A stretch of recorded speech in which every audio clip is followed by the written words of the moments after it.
Welcome back to Walsall Fan TV for the match preview. Crewe Walsall, last match of the season. We thought this would be a promotion party. Could still be, but looking unlikely. Bradford at home to Fleetwood.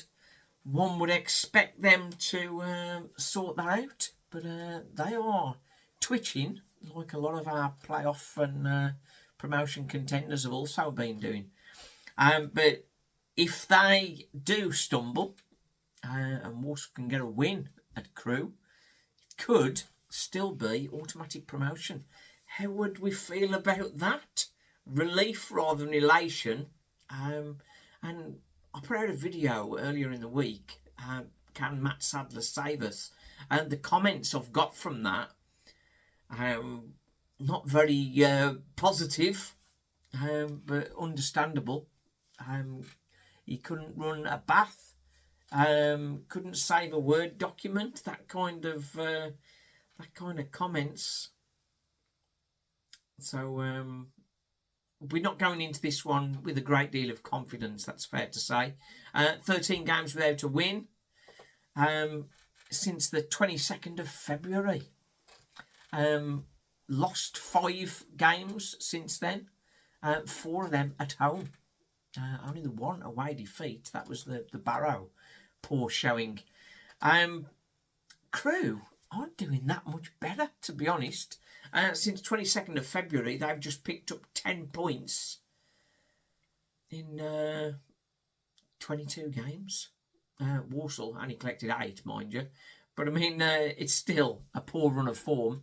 22nd of February, they beat Barrow 3-0.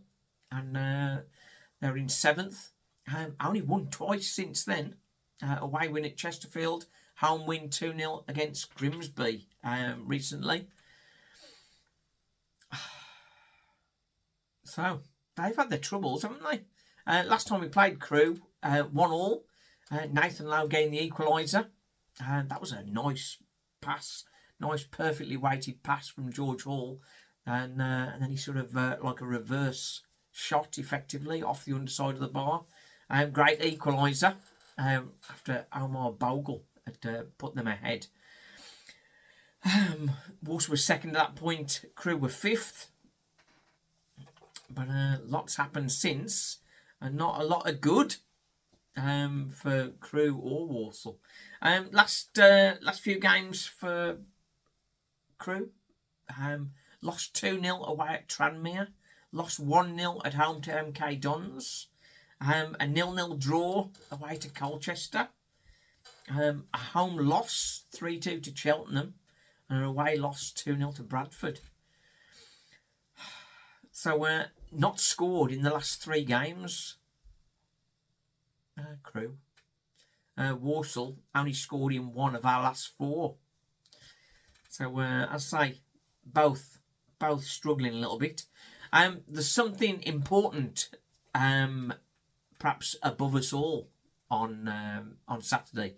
A Crewe fan, junior, just 11 years old, hit by a car and killed, riding his bike, and sadly passed away. So we're in the 11th minute.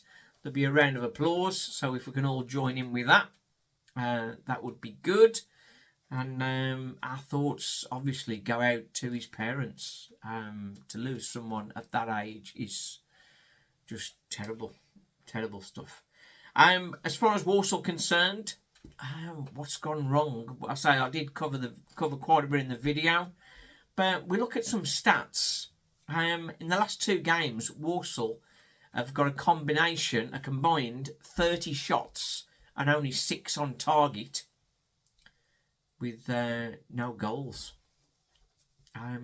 Take that back to the MK Dons game on 18th of January. 24 shots, 9 on target and 4 goals.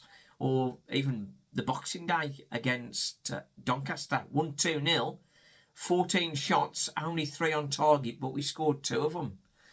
It's that clinical touch, that cool head when you're shooting, isn't it? So that's what we got to try and put right. We want finishers at the top end of the pitch.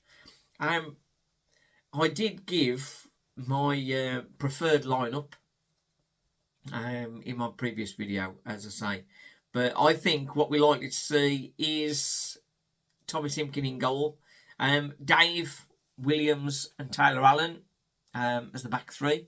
Asimwe, I think, will carry on as right wing back.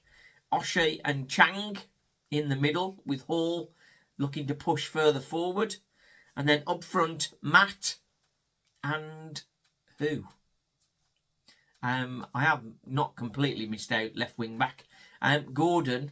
Is Evan Weir or Ronan Mayer going to get a run out and give Gordon a rest? So that's a change I'd like to see. Evan Weir or Ronan Mayer coming in for Liam Gordon. And then up front, Adoma.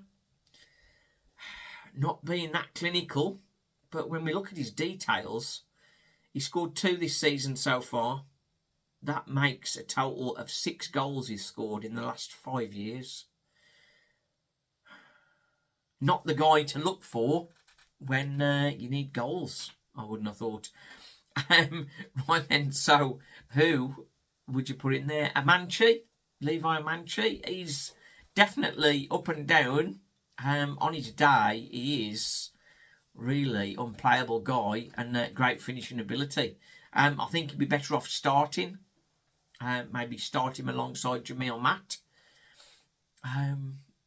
But there's 2 players that I think should be getting minutes on Saturday.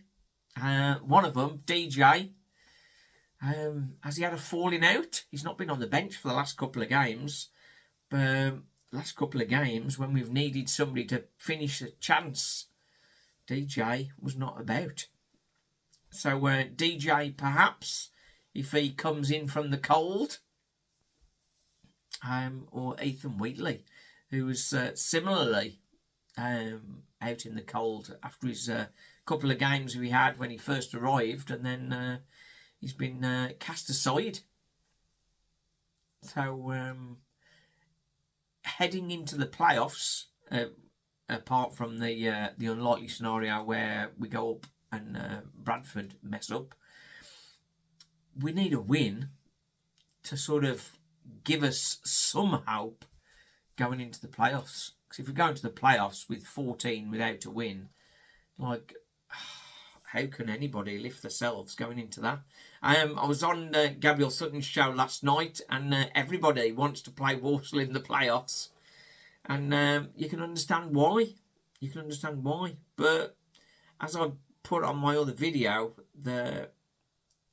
if Matt Sadler made a change, went 4 at the back, put some wingers on and just change things around a lot, it could ignite something and give us hope in the playoffs. Because at the moment, there ain't a fat lot of hope. There were calls for Matt Sadler to get the sack after Saturday's game. It's a difficult one. It's a difficult one. How would you feel if Matt Sadler turned this around and we got promoted on Saturday, or we won the playoffs? Would that be I apologise, let's go forward with Matt Sadler? Or has it reached the point where perhaps you wouldn't be happy with that? I think I know the answer to that. To be honest, I'm not sure, but I think we're unlikely to get promotion on Saturday, and we're unlikely to win the playoffs. And I think at that point, that would be the time to part with Matt Sadler. Some people have mentioned perhaps bring a guy in for the playoffs, bring a new man in to manage the playoffs. Could be interesting, but I wouldn't be surprised. I wouldn't be surprised if that happens. We say the joy and the pain on here, don't we? But little do we realise how much joy we were going to have before Christmas and how painful that would turn out to be for the second half of the season. Ironically, Nathan Lowe gets voted League 2 Young Player of the Season.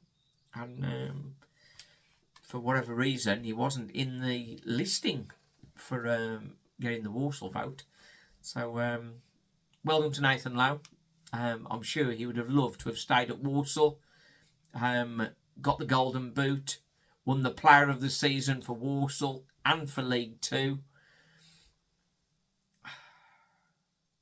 And we would have, with Nathan Lowe, I'm sure we would have been up there, similar to the Blues, trying to break records for how many points in the season. But we need to move on from that. Me and Stephen will be there, going to do a full match day vlog. You'll probably have seen I've put a couple of members videos out. That's a new format. So if anybody wants to join as a member, there's some extra content coming out for that. So check that out if you'd like to help the channel further. Join the pain. Thanks for watching. See you on Saturday.